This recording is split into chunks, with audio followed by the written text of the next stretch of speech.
Cuando tú miras este libro que tú acabas de leer, Romanos, y que hoy día vamos a comenzar, yo quiero decirte que Romanos es el libro, es el inicio de la cadena de favores de Dios. Romanos es un libro que ha cambiado el mundo, cambiando en primer lugar a individuos. Grandes personas han sido cambiadas al considerar el contenido de este libro de Romanos. Por ejemplo, Martín Lutero. Martín Lutero era un hombre que tenía grandes problemas con su fe. Él fue enseñado, se le enseñó a él que podía agradar a Dios si hacía las cosas bien, si era perfecto, si no se equivocaba. Y eso generó en él un tremendo odio por Dios. Más todavía porque él le pedía algo que no podía hacer y además de eso lo dejaba fracasar una y otra vez. Pero cuando él comenzó a leer Romanos, su vida con Dios, su relación con la fe cambió.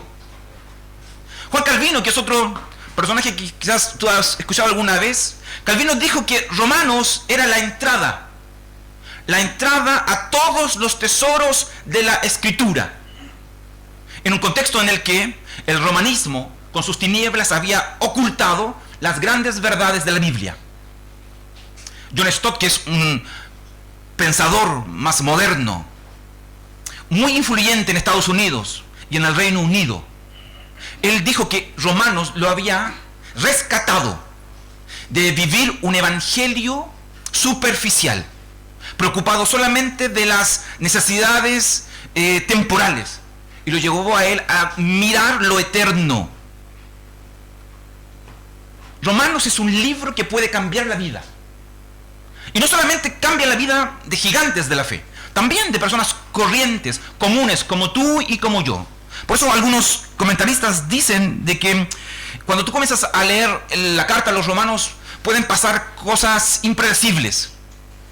Si tú lees concentradamente este texto, te ocupas de él, pueden ocurrir cosas en tu vida que nunca antes habías pensado. Entonces, el texto de lectura para este año va a ser Romanos. Porque me parece a mí que todos necesitamos cambiar. Todos necesitamos de una u otra manera crecer. Todos necesitamos de una u otra forma mirar las cosas de una manera diferente. Y este texto es el que vamos a ir considerando este año.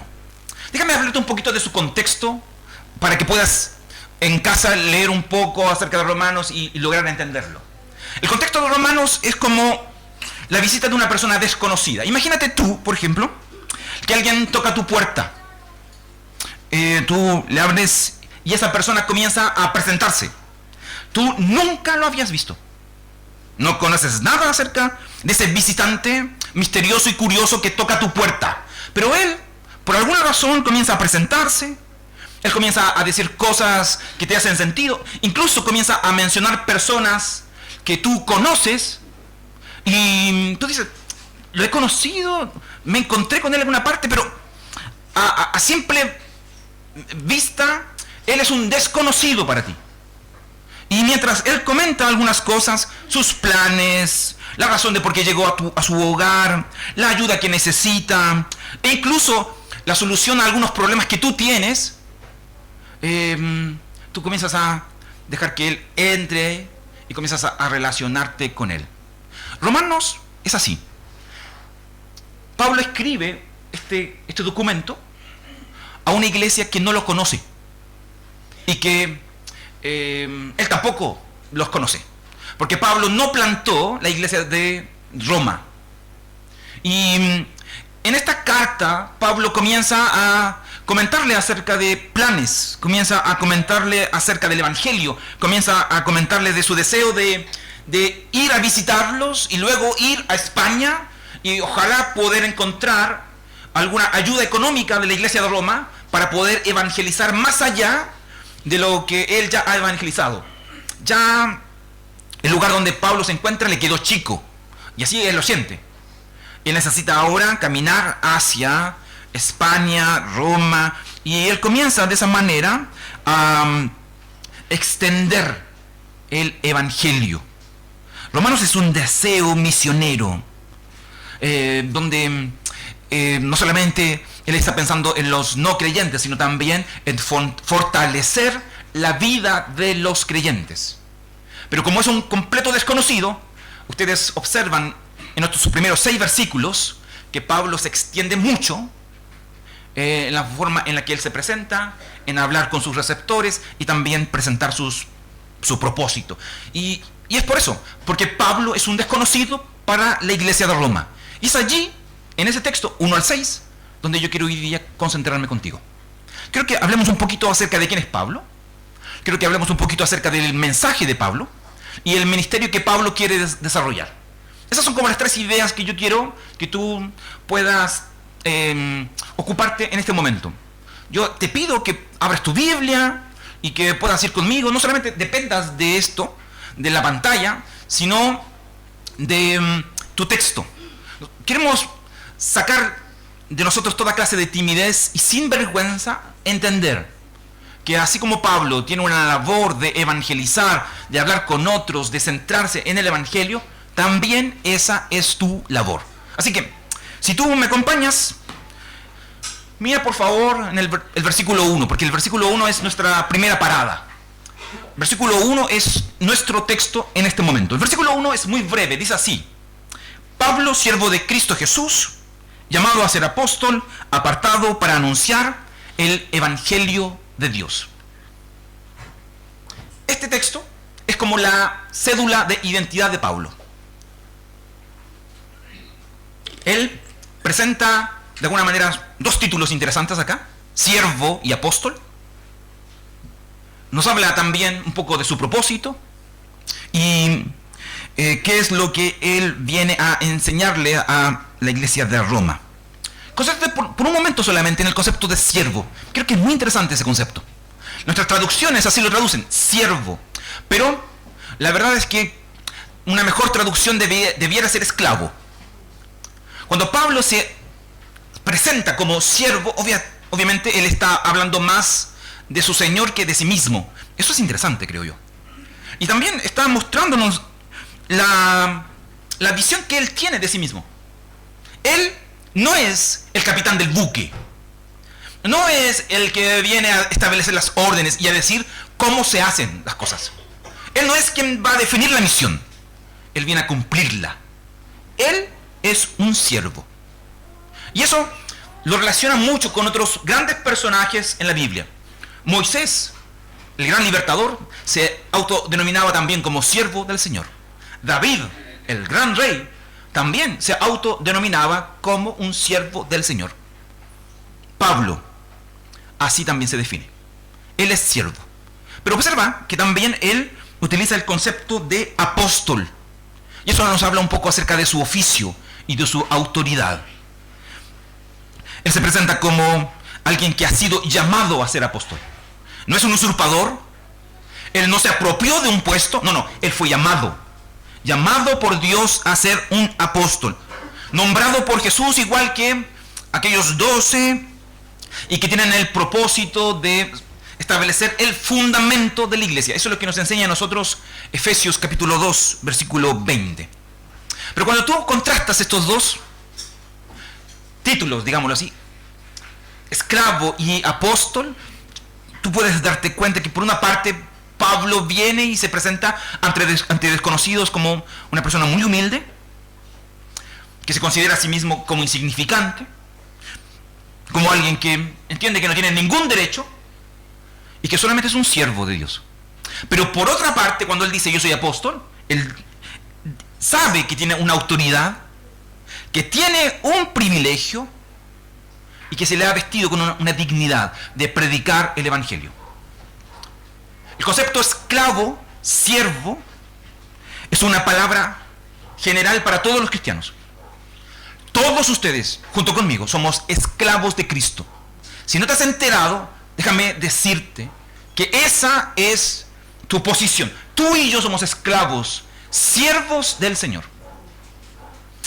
Término esclavo es un término general para todos, pero apóstol es un título especial. No es para ti, no es para mí, no es para nadie, excepto los discípulos y Pablo, pero nadie más. Pablo así es como se presenta. Donde él obviamente también nos enseña su propósito. Propósito es que él ha sido llamado para ser apartado, para anunciar el Evangelio de Dios. Aquí ser llamado, ser apartado son ideas muy similares. Él entiende que él tiene un propósito.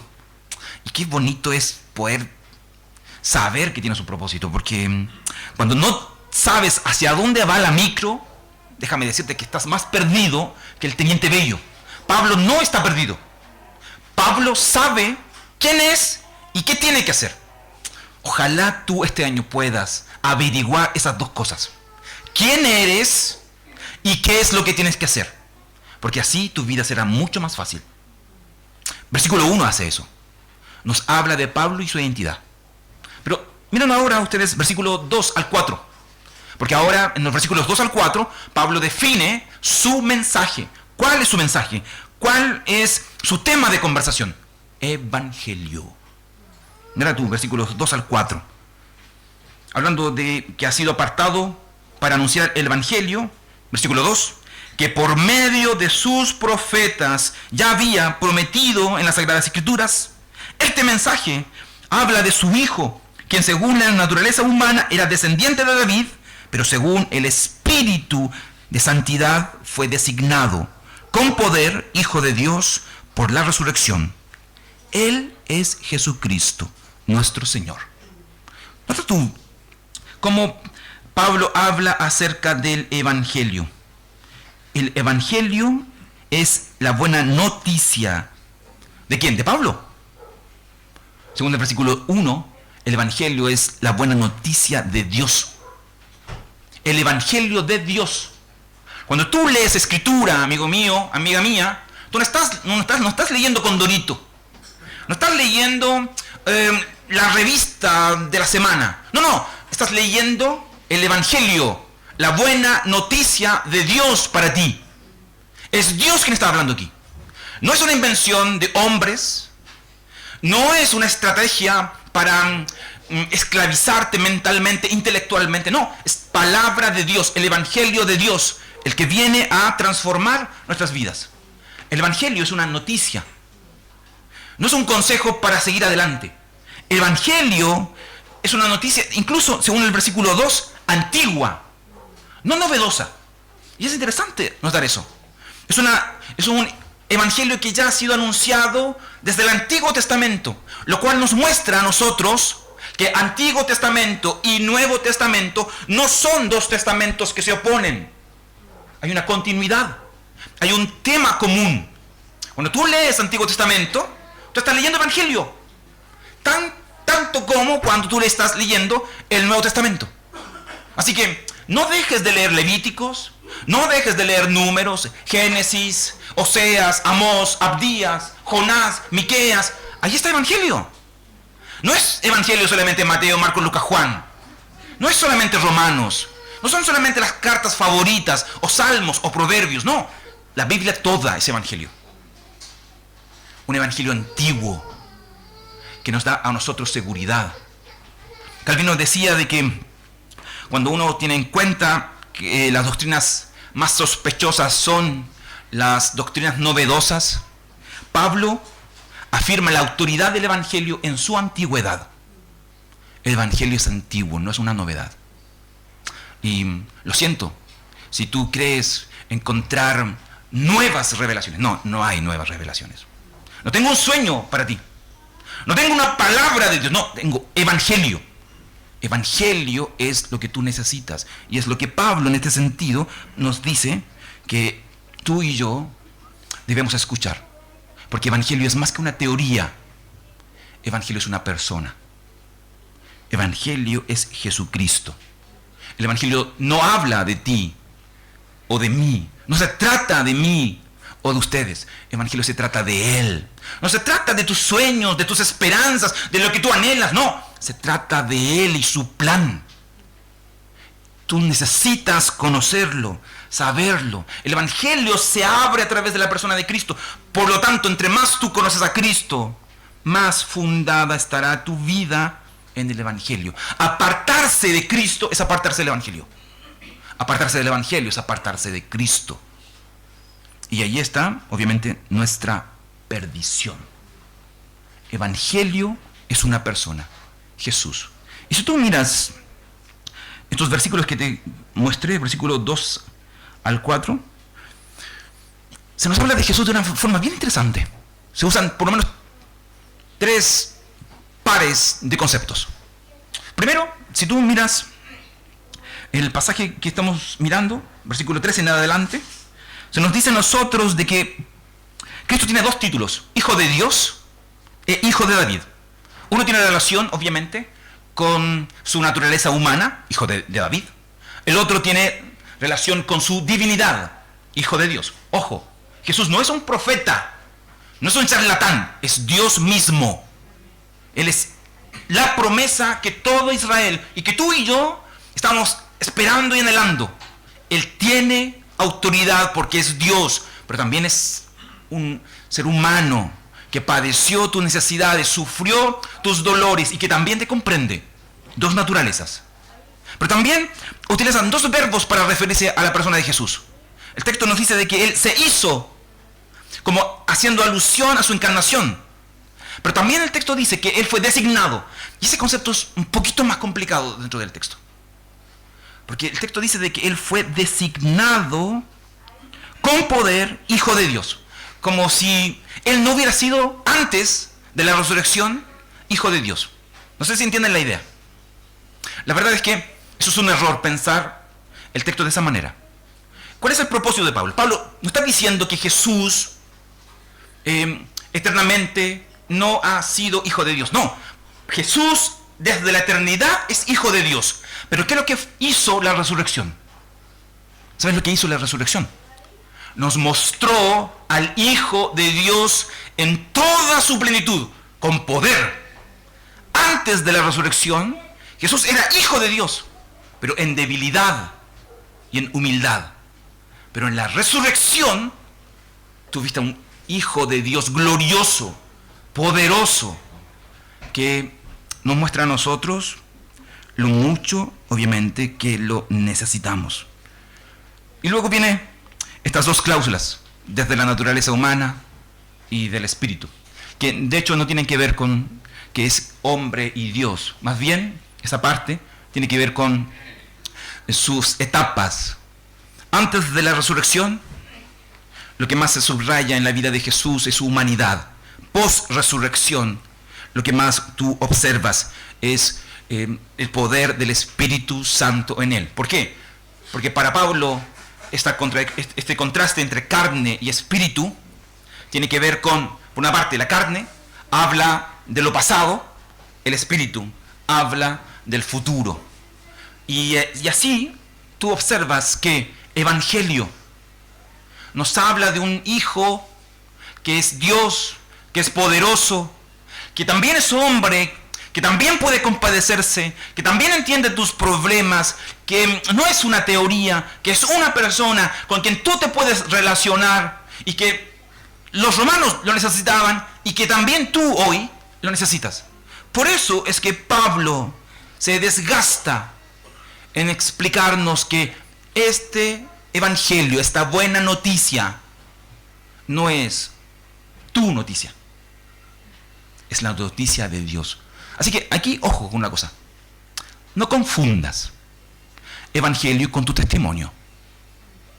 Evangelio no es tu testimonio. Tú puedes contar muchas cosas bonitas acerca de Jesús y de Dios, pero evangelio no es tu testimonio.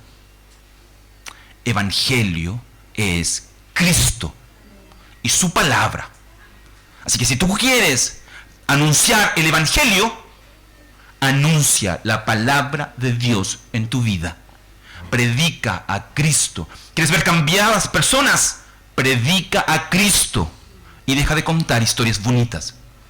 Las historias bonitas entretienen, emocionan, pero no cambian. Es el evangelio el que cambia. Pero por último, y con esto termino, versículos 5 y 6. Pablo habla en este trozo acerca de su ministerio. Es decir, ¿cuál es su propósito? Mira tú, versículo 6.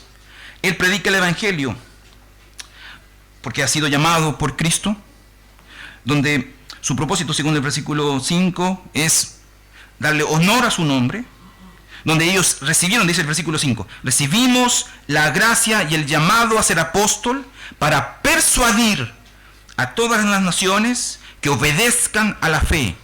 Entre ellas están incluidas también ustedes, a quienes Jesucristo ha llamado. Observa que Pablo, cuando mira su título como apóstol, él lo observa como una gracia, un don de Dios. Él no se siente digno. Él es inmerecido, él tiene un llamado inmerecido, como todos nosotros. Todos nosotros tenemos un llamado inmerecido, por más que lo despreciemos. Por más que el día domingo nos levantemos y digamos, oh, ya tengo que ir a dar clases de niños. Oh, el miércoles tengo que ir al estudio bíblico. De nuevo voy a tener que venir a cantar. No entiendo nada, pero igual voy acá. Soy un cristiano, etc. Aun cuando para ti ser cristiano pueda ser algo despreciable, cansador, controlador, limitante, para Pablo ser un hijo de Dios era un privilegio, un don, algo que viene solamente de Dios y que ningún hombre, estudio, título puede otorgárselo. Piensa un poco en eso antes de quejarte de tu pobre y triste vida, ¿no? Piensa un poco en eso cuando piensas en tu ministerio, en cómo estás sirviendo, en lo cansador que es. Piensa, es un privilegio, es un regalo, no lo mereces. Aprovéchalo entonces. Pablo así lo considera. Y él entiende que tiene dos propósitos el servir en su ministerio. Uno, alcanzar a todos los gentiles, que es lo mismo que a todas las naciones. Dos, que las personas obedezcan a la fe. ¿Qué es eso de obedecer a la fe? Es importante aquí subrayar esa idea, porque a veces uno puede pensar, Pablo está diciendo de que para ser salvos tenemos que ser obedientes y tenemos que tener fe. No es así. El Evangelio no es moralismo, hermanos míos. El Evangelio nace de una confianza en Cristo, en el que la obediencia es el resultado de la fe en Cristo Jesús. Nosotros entendemos de que la salvación es por medio de la fe, pero no una fe sola, no una fe muerta. Y Pablo está diciendo eso. La fe involucra un cambio en tu vida. Si tú crees en Jesús, tú vas a obedecer a Jesús. Involucra un elemento de sumisión. ¿Por qué? Porque el objeto de la fe es Cristo Jesús, nuestro Señor. Mira el texto. ¿Cómo Pablo relaciona eso? Obediencia, Señor, siervo, esclavo, etc. La fe involucra que tú y yo obedezcamos, pero no para ganar algo, sino porque ya somos algo. No para ser salvos, sino porque ya somos salvos. Obedecemos, porque no solamente queremos hacer las cosas bien. Pablo dice aquí que su propósito no solamente es horizontal, sino que también es vertical. Honrar a Cristo. Honrar a Cristo. Esa es la motivación que tiene Pablo detrás. Yo voy a predicar el Evangelio, voy a anunciar las buenas nuevas, porque mi propósito es honrar a Cristo. John Stott escribe en su comentario una cita. Yo quisiera brevemente leerles lo que él escribe. Es muy interesante lo que él dice. Permítame solamente tomar un poquito de su atención en relación a lo que dice John Stott, un gran predicador del siglo XXI. Él dice, en relación a esta idea de honrar a Cristo, él dice lo siguiente: si Dios quiere, dice él, si Dios quiere que toda rodilla se incline ante Jesús y toda lengua confiese su nombre, también debemos hacerlo nosotros. Debemos ser celosos en cuanto al honor que le corresponde a su nombre. Preocuparnos cuando pasa inadvertido, sentirnos heridos cuando se le ignora, indignarnos cuando se le blasfema, y siempre ansiosos porque se le dé el honor y la gloria que le corresponde. El más elevado de los motivos misioneros no consiste en cumplir la gran comisión, ni en el amor a los perdidos. sino más bien el celo abrasador y apasionado por la gloria de Jesucristo. Todo lo que tú y yo hacemos debiera tener este motivo. Si tú entiendes que misión es todo lo que tú y yo hacemos, que las personas conozcan de Jesús, que Jesús no pase inadvertido, que Jesús no sea blasfemado, no sea ignorado, que tú puedas ser una Biblia abierta, alguien que a través de su vida pueda mostrarse cuánto tú honras a Jesús. Obviamente honrar a Jesús parte por casa. No le vas a pedir a las personas que honren a Jesús si en tu casa, si como padre, como esposo, como hombre, como mujer, como hijo, como hija, tú no honras a Jesús. Y es ahí donde obviamente tú tienes que evaluarlo. ¿Cómo honras a Jesús? Y una manera de hacerlo es, como él mismo lo dice, obedeciendo a la fe. Obedeciendo a Jesús. Haciendo lo que él dice, lo que él te pide. Entonces, resumo. El origen del Evangelio está en Dios. La esencia del Evangelio es Jesucristo. Lo que lo avala es toda la Biblia. Toda la Biblia habla acerca del Evangelio. La esfera hacia donde apuntamos son todas las naciones. No importa quiénes sean. Chilenos, peruanos, bolivianos, americanos, europeos. Todos. Piensa un poco en eso. Hoy día nosotros vivimos en nuestro metro cuadrado. ¿Has pensado alguna vez en misiones? ¿Has pensado en el extranjero? ¿Cuántas otras personas están necesitadas del Evangelio? Hoy día, para nosotros, evangelios es este metro cuadrado. Evangelios mucho más. Las naciones. ¿Por qué? Porque el propósito es proclamar a la gente que deben creer y obedecer a Jesús. Porque solamente así, no solamente algunas personas, sino todo el mundo honrará a Cristo como Señor y Salvador. La vida es mucho más que tu pequeña burbuja, mucho más que mi pequeña burbuja. Tus recursos tienen mucho más propósito que simplemente pensar en tu tele, en tu casa, en tu cama, en tu comida. Puede ser utilizada para muchas otras cosas más. Pero tú y yo tenemos que reconocer lo egoísta que somos. Lo amarrete. Lo poco que pensamos en los demás. Lo mucho que pensamos en nosotros. Por eso, sin vergüenza, tú tienes que comenzar a salir de tu metro cuadrado. No necesitas pedirme a mí, decirte qué tienes que hacer. No, tú sabes lo que tienes que hacer. Tú sabes lo que tienes que hacer. Cómo usar tus recursos, cómo usar tu tiempo.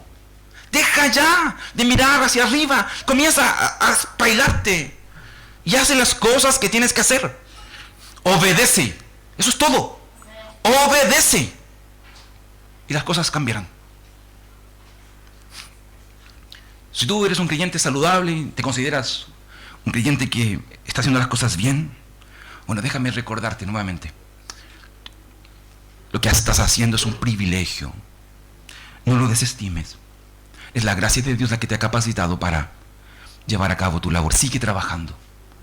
Tú que estás haciendo las cosas bien. Yo sé que a veces las cosas no resultan como uno quiere, pero no desistas. Sigue trabajando. Sigue obedeciendo. El Señor hará. El Señor cambiará las cosas.